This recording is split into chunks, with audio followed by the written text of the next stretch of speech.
तो भारत का जब भी इतिहास लिखा जाएगा उसमें ऑपरेशन सिंदूर को कभी भी नकारा नहीं जा सकता, क्योंकि ये एक ऐसा ऑपरेशन था भारत का मॉडर्न टाइम में जिसने कि हमारी ऑफेंसिव और डिफेंसिव दोनों तरह की कैपेबिलिटीज को साबित किया।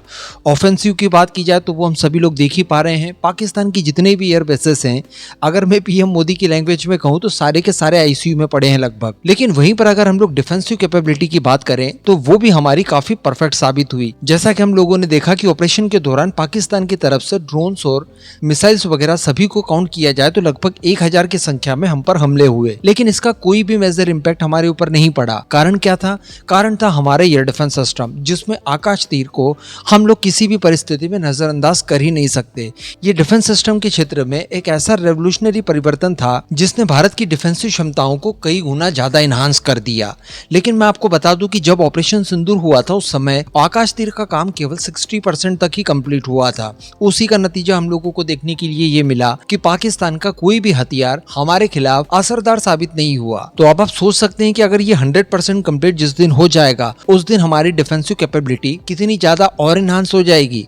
अब इसी को लेकर खबर निकल कर ये आ रही है कि अगले साल के अंत तक इस क्षमता को अचीव कर लिया जाएगा, यानी पूरी की पूरी 100% आकाश तीर सिस्टम्स हमारा कंप्लीट हो चुका होगा। जी हाँ, देखिए, आकाश तीर सिस्टम को लेकर हमारा एम्बिशन ये था कि सभी कोर, सभी डिवीजन, इवन यूनिट तक इन्हें प्रोवाइड कराया जाए, जिसके लिए बताया जा रहा है कि कुल 455 की संख्या में हमें सिस्टम्स की आवश्यकता है। लेकिन अभी तक की अगर बात की जाए तो करीब 275 के आसपास ये डिलीवर्ड हुए हैं, यानी 60% तक, और इसी में ऑपरेशन सिंदूर को हम लोगों ने कंडक्ट किया। तो बताया जा रहा है कि 455 का जो आंकड़ा है वो हम लोग अगले साल के अंत तक पूरा कर चुके होंगे। तो केवल 60% के साथ ही, यानी 275 सिस्टम्स के साथ ही हम लोगों ने हमारी नॉर्दर्न, यानी जो चाइना की बॉर्डर है, और साथ ही जो वेस्टर्न बॉर्डर है जिसमें हम लोग पाकिस्तान को देखते हैं, इन दोनों को ही इसने कवर कर दिया। लेकिन जब 100% इसका काम हो जाएगा अगले साल के अंत तक, इसके बाद इंडियन आर्मी की हर कोर लेवल तक आकाश तीर का इंडक्शन हो चुका होगा। अब देखिए, अगर आकाश तीर को हम लोग समझे तो ये हमारे integrated air defence weapon system का एक पार्ट है, जिसे हम लोग आगे और भी इनहांस करेंगे और मिशन सुदर्शन चक्र के तहत भारत के हर एक हिस्से और हर एक कोने तक लेकर जाएंगे। लेकिन फिलहाल अगर आकाश तीर की बात की जाए तो इसने भारतीय सेनाओं का जो डिफेंसिव कैपेबिलिटी है उसे कई गुना ज्यादा इनहांस किया। इसके पीछे का कारण ये था कि हमारे पास एयर डिफेंस सिस्टम की फील्ड में जितने भी सिस्टम्स आते हैं, जितने भी तरह के हमारे पास एयर डिफेंस सिस्टम है, उन्हें आपस में हम लोगों ने जोड़ दिया, जिससे कि ये आपस में कम्युनिकेट कर पाते हैं। जिससे फायदा हमें क्या हुआ? इससे हमारा रिस्पॉन्स टाइम कम हुआ और हम लोग जल्दी सटीकता के साथ दुश्मन द्वारा भेजे गए किसी भी वेपन को जल्दी और आसानी के साथ डिटेक्ट कर पाते हैं और साथ ही उसे इंटरसेप्ट कर पाते हैं। आकाश तीर जब तक ऑपरेशनल नहीं था उस समय तो होता ये था कि ऑपरेटर जिस भी रडार सिस्टम के पास बैठा होता था उसे रियल टाइम में केवल वहीं तक की इंफॉर्मेशन मिलती थी, वहीं तक की पिक्चर्स अवेलेबल होती थी। जो दूसरे एयर डिफेंस सिस्टम है उनके जो रडार सिस्टम है उनसे आने वाली पिक्चर्स उसे अलग से मिलती थी, जिसके बाद इन सभी पिक्चर्स को देखकर, इनका अवलोकन करके उसके बाद एक पिक्चर बनाकर उसके अगेंस्ट कार्रवाई की जाती थी, जिसमें हमारा रिस्पॉन्स टाइम काफी बढ़ जाता था।